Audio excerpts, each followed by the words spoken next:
Margaritas for breakfast. So it's starting, we're already filming. Wait, oh, we're already filming?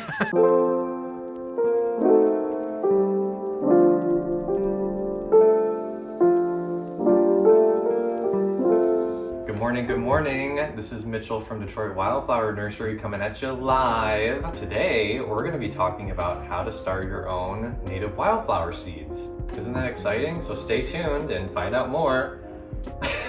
We're going to talk about how to start milkweed seeds because everybody loves milkweed. And I'm going to show you how I store, process, and stratify my seeds for the upcoming year.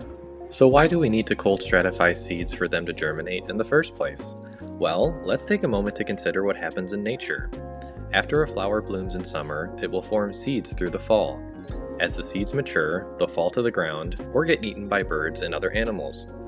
Typically, these seeds have a protective coating that prevents them from germinating immediately in the fall, only to die when winter inevitably comes. This survival mechanism has evolved over thousands of years. Once the seeds do go through a winter dormancy period, the protective coating breaks down and they are able to germinate in the spring. As gardeners, we mimic this natural process in order to achieve maximum germination rates.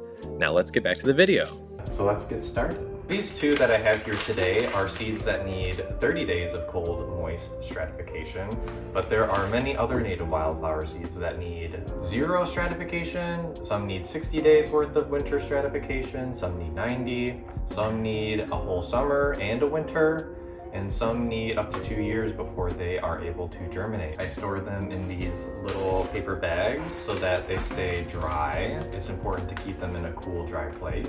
I reuse these every year. I already sowed the seeds that need 60 days of stratification, and I'll show you those in a second. Those are out in my garage, just chilling out. But these ones that need 30 days, I have not stratified yet because we still have time and they're not as urgent. I've stratified most of the seeds already, and today we'll be showing you guys how to stratify the ones that need 30 days. But really the process is all the same. Okay, so these are some seeds that have already been stratified. And so these guys have been stratifying in a warm place since what, October? So we'll just take the black cohosh. So I'll write the name of the seeds on here, black cohosh. And then this particular one needs 90 days of warm stratification and then 90 days of cold. And so I put the dates on here. So it looks like I started the warm stratification in mid-October. And these will be in a warm place. I just keep them in like a cupboard until January 15th. And then starting in January, they will need 30 days of cold. And so I'll put them out in the garage in the cooler with the rest of these guys. And so those are a bit more complicated, or at least more time consuming. These ones I've already done. These seeds are all 60 days, or they need 60 days of stratification. So this one is blue stem goldenrod. I just started stratifying it a couple weeks ago. And so it needs until, let's see, I started it on December 1st and it'll be in the garage until February 1st. And so starting in February, I can take these out, put them in my trays, and we can show you guys that when the time comes. But for now, all these bags are sitting in my garage in a cooler, just so that the mice can't get to them. And these are all the ones that need 60 days of cold stratification. So with that. Is it warm or cold in the garage? The garage is cold, it's not heated. But it's connected, so is it like freezing? It is an attached garage. So is it too warm or is it like? I guess that's a good question. Cold stratification occurs between 30 and 40 degrees Fahrenheit. So it actually doesn't need to be that cold. But I think the seeds do benefit from fluctuation in temperature that nature gives you, unlike a refrigerator where you could stratify them in the fridge artificially and do an artificial winter. But I think they do benefit from a freeze-thaw cycle. And so you get that outside, even in the garage. I keep them close to the garage door because it is colder by the garage door. So should we start with the milkweed seeds? Well, the milkweed's kind of easy because I've already separated the fluff from the pod with the seeds. So I don't know, if this was the milkweed pod, you know how the milkweeds have the pods? You take the tip of the pod, because that's where all the fluff joins, and you take the top of the pod like this, and then you can, once the seeds are brown, you can just flick the seeds off and you can put them in a paper bag like this. So we're gonna start stratifying the milkweed seeds. What I do is just get these little sandwich bags, and you take a permanent marker, we'll write rose milkweed on the bag so that we know what it is. And then we're gonna write today's date, which is December 17th. I think it's my lucky number. And so these need 30 days of stratification. So we're gonna do a dash and write January 17th so that we know we can take them out on January 17th and start sowing them. Yeah, get a nice close-up of that.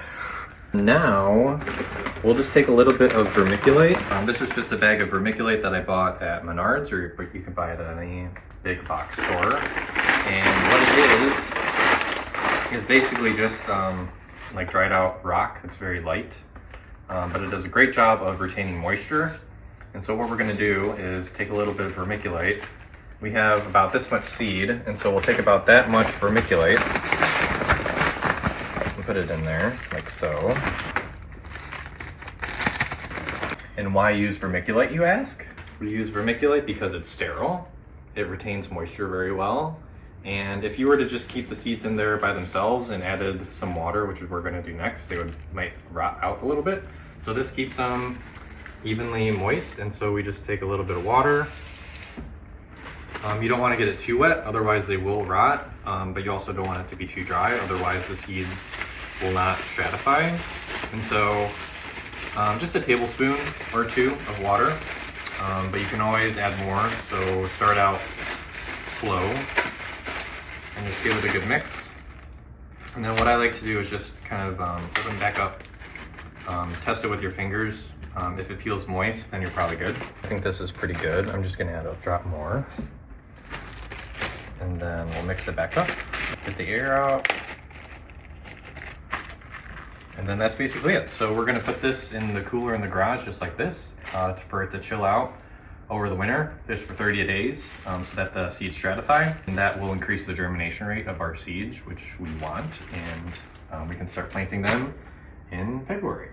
So like a 1-to-1 ratio, half vermiculite, half seeds? Yeah, I think a 1-to-1 ratio would be good.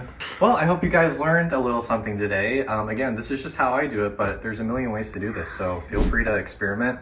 Hope you follow along. Hope you smash that like button and subscribe and follow us for more updates, because I think what I want to do is a new year starting soon, 2025, and so maybe we can take you guys along on a little journey throughout the year.